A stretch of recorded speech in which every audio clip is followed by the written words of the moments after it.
హర్ష, మీ అమ్మ చెప్పిన ప్రతి మాట నిజమే. నా దగ్గర నిజంగానే డబ్బులు లేవు.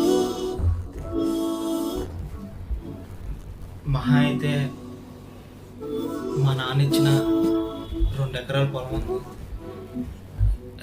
ఇప్పుడు నువ్వు నాతో వచ్చేస్తే నేను ఎలా చూసుకోవాలో కూడా నాకు తెలియదు. కానీ నువ్వు నా పక్కనుంటే ఏదైనా మేనేజ్ చేయగలను అనిపిస్తుంది. మేనేజ్ అంటే ప్రపంచాన్ని గెలిచేస్తానేమో.